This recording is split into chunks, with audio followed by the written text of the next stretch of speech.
What is going on, guys? Thank you for entering the chamber once again. Today we got a shorter one. We're going to be taking a look at this month's ban and errata update because, believe it or not, we actually have a pretty significant update. Um, I'm going to run through this and save most of my thoughts till the end. I'll have a couple things I'll chip in here and there. With that out of the way, let's get through this. Today we're announcing changes to the ban list. The following cards are banned in both Standard and MHA Spotlight: Back Alley Haymaker and Capture Evildoers. Thank God. First, let's address Back Alley Haymaker. This requires a little zooming out. Typically, when measuring card usage, Foundations dominate the top few slots. This makes sense. Foundations normally comprise 60 to 70% of most decks. Since release of Undaunted Raid, one card has bucked that trend in a big way. Back Alley has gradually moved into the most played card in competitive UVS in a big way, passing even the Foundations it usually comes partner with. I mean, that's true. It's not like it's not true, but I feel like that's been true for like a while. We've been monitoring, their favorite word, its climb up usage and win rates for a while now, but the National Championship Series proved to be the breaking point. That's weird to me because if that was true, I feel like they would hit this on last month's ban list, not this one, but... Back Alley passed the next closest card. It can't be fixed by over 140 copies, played across 3 national events, and it beat the next closest attack, Rejuvenating Smash, with nearly twice as many copies. We've never seen card usage rates like this for an attack card, and it's clear the card is warping deck building at higher levels of play in particular. In addition to high usage, the card is having a lot of success to go with it. At all 3 national events, Back Alley appeared in half or more of the top cut qualifying decks, as well as putting up strong numbers in decks outside of top cuts. Back Alley has spiked in usage rate in a way that we've never seen before, all while sporting an incredible record of success. Again, I don't hate Back Alley. I feel like it could have honestly gone like a while ago. Like, it's always a thing I've been mixed on. Like, I don't think it needed to be hit, but I don't mind it leaving either. It's just weird to me that they would hit it now instead of on last month's ban list, where the data was fresher. Like, I don't think you needed a month to calculate that, at least personally. But I don't want to look a gift horse in the mouth. It's a good hit, especially in conjunction with Capture Evildoers, which we're about to get to. Capture Evildoers is a bit more complicated topic. The community conversation on the card has been running for a while, and while we were never fond of the negative player experience it created, especially against characters who put a premium on momentum, its usage compared to other actions and win rates never reached abnormal numbers. I'm trying to think of the most nice way to put this. I don't know how true that is. Like, okay, they say they weren't fond of it, and that's true, but they couldn't have been that bothered by it either, because they still went ahead and printed the things that have been printed. Like, I get that Capture Evildoers was a set 1 card, right?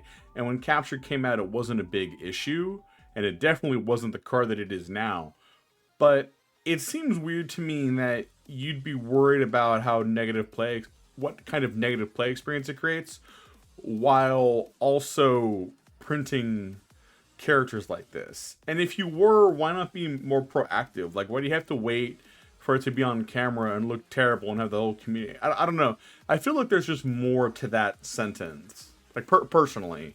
Like, that's one I would love to have, like, a in-person conversation on. Where was I?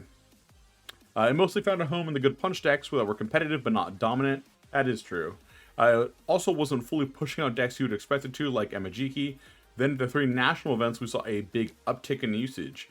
Main decks that in the past were only citing the card had shifted to their main decks, and decks that were running at main board before now had even more copies. It also started to find broader adoption outside of the good decks, ending up finding homes and fire decks in particular, and nationals captured tripled the closest action, Barrier Shield, in usage and raised some alarms. Again, like, why wait a month? We also knew with the release of Jet Burn, the card was about to find a few more homes. The elephant or dragon to me were apt in the room is pro hero Ryuku. We all knew that. Ryuku's synergy with Capture is incredible, just about being able to play the bill on the card pool clear ability at all times. This leads to some very consistent kill turns and earlier turn windows that we're trying to reduce the number of games ending in. We'll come back to that one. I got a lot to say about that in particular. The impact on local level play is particularly pronounced as Ryuku is deliberately a straightforward character meant to be welcoming to various levels of play experience. We know the strategy has some counterplay, especially at higher levels of play, but the play experience it creates when you don't find those counters goes against our current goals for the game.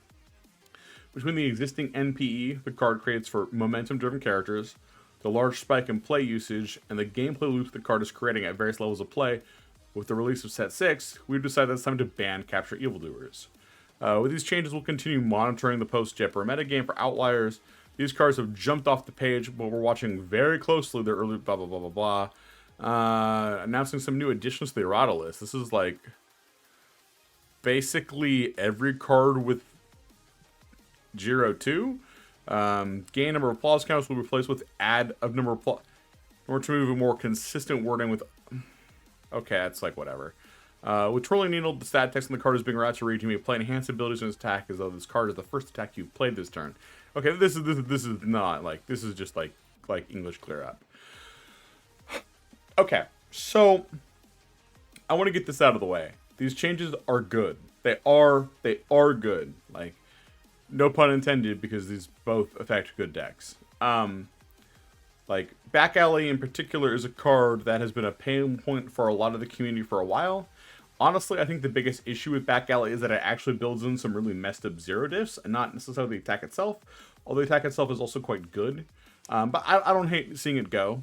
Honestly, the worst thing about Back Alley going is that between the Back Alley ban and the announcement of rotation, a lot of the national promos that we got this year that are really cool, they're gonna like not be legal for standard play in like a couple of months, which sucks because I actually think the artworks on them is really good, but that's not really what we're here for. My issue with this ban list, at least to me, is that it seems like we're unwilling to be proactive and we have to be reactive, A, and B, I think the bar is set too high. So going down each of those for a little bit, talking about the proactive versus reactive, the whole world was telling you guys, like the whole community was up in arms. And that's just public. I'm sure there was private conversations too. This card was becoming an issue because momentum was getting freer and freer. And we gave it a home in Ryuku where it was like hyper consistent unnecessarily. And you guys had to like wait and see if that was like actually a thing. Like, I get that you can't always go off, you know, you can't always be proactive, but you can be proactive. And this is the time where I think you could have. You didn't need to wait for the winter webcam like last minute tournament. We just had to just be like a total like clown show. And again, that's no offense to the people that played or the commentary, but like, you know, people were ripping the card up on camera. The last match was honestly kind of hard to watch. It was just like capture. Like we don't need to wait to see if that actually happens to take action, especially when it's a card that rotates in a couple months. And that brings me to my second thing with the bar being set too high. Where's the exact line? Talking about games ending too early. There we go. This leads to some very consistent kill turns and earlier tin windows that we are trying to reduce the number of games ending in. I could not agree more. If you want to do that, and this is just my opinion, A, there's more stuff that's got to go. Just, sorry, it does. If we're up to me, I would hit Jira 1, Tokoyami 1, and Twisting Asia Inferno in the same ban list if it were up to me. If you actually want to really combat those like turn 2 kills. That's just a start. You take those 5 cards out, including the back alley and capture, and now we can really talk about monitoring. And B, design has to stop printing cards that, or I should say printing characters that just provide buckets of stats. Like just going kind of off the top of my head with Jet Burn. Endeavor 3 gives 2 speed and then 3 damage eventually. At least he's kind of fair because you have to like work to earn it. Ryuku gives 4 damage to all of her moves now. It's just what she does. Mount Lady gives 3 damage to everything. Edgeshot gives variable stats, but it's often a bunch of speed and a bunch of damage. Todoroki 4 gives a bunch of speed and a bunch of damage. There's a lot of these characters, but that's just what they do, is they just provide huge amounts of stats.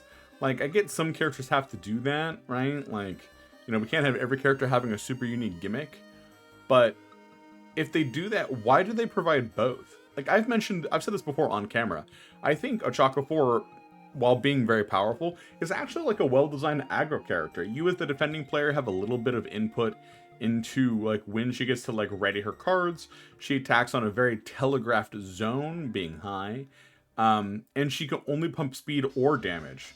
I think it's goofy she can put damage on throws, but that's a less offensive problem than some of the other stuff we're talking about here. You guys are going to continue to have this issue with just games ending too early if you keep printing characters and cards at this like level of power. Overall, look, I know this has been kind of a criticism heavy video, and I want to stress that this ban list is good, and I'm glad they took action, because genuinely it was getting to the point where people thought that like these ban list updates were just a joke. Like, I mean, like you guys were, for lack of a better word, like they come out every month, but they were almost always blank, or like you guys were monitoring stuff, whatever that meant. Didn't feel that way when nothing ever changed. So this is good. I don't want to take that away from you guys, but you guys have to be more proactive. Because again, there's still a lot of decks and combos that can kill on turn 2, and that sucks. I'm probably going to put out another video in the near future talking about the winners and losers when I have a little bit more time to really digest and process. I will say, and I say this like wholeheartedly, this ban list makes me a lot more excited to play the game. Because like, man, playing the game for the last like, honestly, couple months, pretty much all of the Jetburn preview season and I guess all of last month and change has been really rough. Like this card sucked. Like, man, this card sucked. So it'll be neat to, you know, process something about what's going to change. But yeah, that's my initial thoughts. Let me know what you think down in the comments below. If you made this far, please consider liking and subscribing. Once again, thank you for entering the chamber, and I'll see you in the next one. Bye, guys.